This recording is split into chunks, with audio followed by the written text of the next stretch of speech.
जय श्रीमन नारायण दोस्तों, आप सभी का आपके अपने चैनल धर्म शक्ति में स्वागत है। माता लक्ष्मी और श्रीमन नारायण की कृपा आप और आपके परिवार पर सदैव बनी रहे। सबसे पहले आप सभी भक्तों को देव उठनी और तुलसी विवाह की बहुत बहुत शुभकामनाएं। देव उठनी एकादशी, जिसे हम प्रबोधनी एकादशी या देवोत्थान एकादशी कहते हैं, ये कार्तिक मास के शुक्ल पक्ष की एकादशी को मनाया जाता है। देवउठनी एकादशी पर भगवान विष्णु समेत सभी देवता अपनी योग निद्रा से जाग जाते हैं। भगवान श्री हरि योग निद्रा से जागने के बाद सर्वप्रथम हरि बल्लभा अर्थात माता तुलसी की पुकार सुनते हैं। कार्तिक मास के शुक्ल पक्ष की एकादशी अर्थात देवउठनी एकादशी के दिन भगवान विष्णु के शालिग्राम स्वरूप और माता तुलसी का विवाह भी संपन्न किया जाता है। तो आइए देवउठनी एकादशी के उपलक्ष्य में जो हमारी पौराणिक कथाएं हैं उनका हम श्रवण करते हैं। एक बार भगवान विष्णु से लक्ष्मी जी ने आग्रह के भाव में कहा, हे भगवान, आप दिन रात जागते हैं लेकिन एक बार सोते हैं तो फिर लाखों करोड़ों वर्षों के लिए सो जाते हैं तथा उस समय समस्त चराचर का नाश भी कर डालते हैं। इसलिए आप नियम से विश्राम किया कीजिए। आपके ऐसा करने से मुझे भी कुछ समय आराम मिलेगा। लक्ष्मी जी की बात भगवान को उचित लगी। उन्होंने कहा कि तुम ठीक कहती हो। मेरे जागने से सभी देवों और खासकर तुम्हें कष्ट होता है। तुम्हें मेरी सेवा से वक्त नहीं मिलता। इसलिए आज से मैं हर वर्ष 4 मास वर्षा ऋतु में शयन किया करूँगा। मेरी यह निद्रा अल्प निद्रा और प्रलय कालीन महानिद्रा कहलाएगी। यह मेरी अल्प निद्रा मेरे भक्तों के लिए परम मंगलकारी रहेगी। इस दौरान जो भी भक्त मेरे शयन की भावना कर मेरी सेवा करेंगे, मैं उनके घर तुम्हारे समेत निवास किया करूँगा। एक अन्य पौराणिक कथा जो मिलती है वो इस प्रकार है। एक राजा के राज्य में सभी लोग एकादशी का व्रत रखते थे। प्रजा तथा नौकर चाकरों से लेकर पशुओं तक को एकादशी के दिन अन्न नहीं दिया जाता था। एक दिन किसी दूसरे राज्य का एक व्यक्ति राजा के पास आकर बोला, महाराज, आप कृपा करके मुझे नौकरी पर रख लें। तब राजा ने उसके सामने एक शर्त रखी कि ठीक है, रख लेते हैं, किंतु रोज तो तुम्हें खाने को सब कुछ मिलेगा पर एकादशी को अन्न नहीं मिलेगा।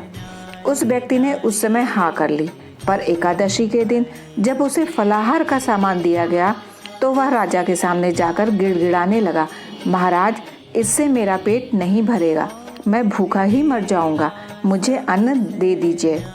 राजा ने उसे शर्त की बात याद दिलाई, पर वह अन्न छोड़ने को राजी नहीं हुआ। तब राजा ने उसे आटा, दाल, चावल आदि दिए। वह नित्य की तरह नदी पर पहुंचा और स्नान कर भोजन पकाने लगा। जब भोजन बन गया तो वह भगवान को बुलाने लगा, आओ भगवान, भोजन तैयार है।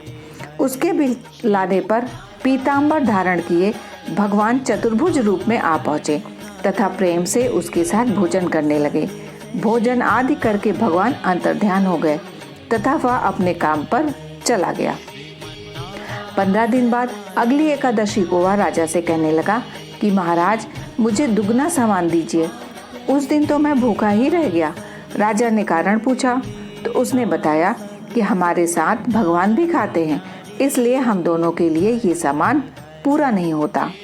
यह सुनकर राजा को बहुत आश्चर्य हुआ। वह बोला, मैं नहीं मान सकता कि भगवान तुम्हारे साथ खाते हैं। मैं तो इतना व्रत रखता हूँ, पूजा करता हूँ, पर भगवान ने मुझे कभी दर्शन नहीं दिए। राजा की बात सुनकर वह बोला, महाराज, यदि विश्वास ना हो तो साथ चलकर देख लें। राजा एक पेड़ के पीछे छिपकर बैठ गया। उस व्यक्ति ने भोजन बनाया तथा भगवान को शाम तक पुकारता रहा, परंतु भगवान नहीं आए। अंत में उसने कहा, हे भगवान, यदि आप नहीं आए तो मैं नदी में कूदकर प्राण त्याग दूंगा। लेकिन भगवान नहीं आए। तब वह प्राण त्यागने के उद्देश्य से नदी की तरफ बढ़ा। प्राण त्यागने का उसका दृढ़ इरादा जानकर शीघ्र ही भगवान ने प्रकट होकर उसे रोक लिया और साथ बैठकर भोजन करने लगे। खा पीकर वे उसे अपने विमान में बिठाकर अपने धाम ले गए। यह देख राजा ने सोचा कि व्रत उपवास से तब तक कोई फायदा नहीं होता जब तक मन शुद्ध ना हो। इससे राजा को ज्ञान मिला, वह भी मन से व्रत उपवास करने लगा और अंत में स्वर्ग को प्राप्त हुआ। एक अन्य कथा भी मिलती है। एक राजा था, उसके राज में प्रजा सुखी थी। एकादशी को कोई भी अन्न नहीं बेचता था, सभी फलाहार करते थे। एक बार भगवान ने राजा की परीक्षा लेनी चाहिए। भगवान ने एक सुंदरी का रूप धारण किया तथा सड़क पर बैठ गए। तभी राजा उधर से निकला और सुंदरी को देख चकित रह गया। उसने पूछा, हे सुंदरी, तुम कौन हो और तुम इस तरह यहाँ क्यों बैठी हो? तब सुंदर स्त्री बने भगवान बोले, मैं निराश्रिता हूँ, नगर में मेरा कोई जान पहचान नहीं है, किससे सहायता मांगू? राजा उसके रूप पर मोहित हो गया। वह बोला, तुम मेरे महल में चलकर मेरी रानी बनकर रहो। सुंदरी बोली, मैं तुम्हारी बात मानूंगी, पर तुम्हें राज्य का अधिकार मुझे सौंपना होगा। राज्य पर मेरा पूर्ण अधिकार होगा। मैं जो भी बनाऊंगी तुम्हें खाना होगा। राजा उसके रूप पर मोहित था, अतः उसने उसकी सभी शर्तें स्वीकार कर ली। अगले दिन एकादशी थी। रानी ने हुक्म दिया कि बाजारों में अन्य दिनों की तरह अन्न बेचा जाए। उसने घर में मांस, मछली आदि पकवाए और परोसकर राजा के खाने के लिए कहा। यह देखकर राजा बोला, रानी, आज एकादशी है, मैं तो केवल फलाहार ही करूँगा। तब रानी ने शर्त की याद दिलाई और बोली, या तो खाना खाओ, नहीं तो मैं बड़े राजकुमार का सिर काट लूँगी। राजा ने अपनी स्थिति बड़ी रानी से कही तो बड़ी रानी बोली, महाराज, धर्म ना छोड़े, बड़े राजकुमार का सिर दे दे, पुत्र तो फिर मिल जाएगा, पर धर्म नहीं मिलेगा। इसी दौरान बड़ा राजकुमार खेलकर आ गया। माँ की आंखों में आंसू देखकर वह रोने का कारण पूछने लगा, तो माँ ने उसे सारी वस्तु स्थिति बता दी। तब वह बोला, मैं सिर देने के लिए तैयार हूँ, पिताजी के धर्म की रक्षा होगी, जरूर होगी। राजा दुखी मन से राजकुमार का सिर देने को तैयार हुआ तो रानी के रूप से भगवान विष्णु ने प्रकट होकर असली बात बताई। राजन, तुम इस कठिन परीक्षा में पास हुए। भगवान ने प्रसन्न मन से राजा से वर मांगने को कहा तो राजा बोला, आपका दिया सब कुछ है, हमारा उद्धार करें। उसी समय वहां एक विमान उतरा। राजा ने अपना राज्य पुत्र को सौंप दिया और विमान में बैठकर परमधाम को चला गया। देवउठनी एकादशी के दिन चूंकि तुलसी विवाह किया जाता है, तो इस दिन तुलसी महारानी की कथा श्रवण करना भी बहुत फलदायी होता है। तो आइए अब सुनते हैं तुलसी महारानी की कथा। प्राचीन काल में हरिमेधा और सुमेधा नामक दो ब्राह्मण थे। वह जाते जाते किसी दुर्गम वन में परिश्रम से व्याकुल हो गए। वहां उन्होंने एक स्थान पर तुलसी दल देखा। सुमेधा ने तुलसी का महान वन देखकर उसकी परिक्रमा की और भक्तिपूर्वक प्रणाम किया। यह देख हरिमेधा ने पूछा कि तुमने अन्य सभी देवताओं व तीर्थ व्रतों के रहते तुलसी वन को प्रणाम क्यों किया? तो सुमेधा ने बताया कि प्राचीन काल में जब दुर्वासा के श्राप से इंद्र का ऐश्वर्य छिन गया, तब देवताओं और असुरों ने मिलकर समुद्र मंथन किया तो धन्वंतरी रूप भगवान श्री हरि और दिव्य औषधियां प्रकट हुईं।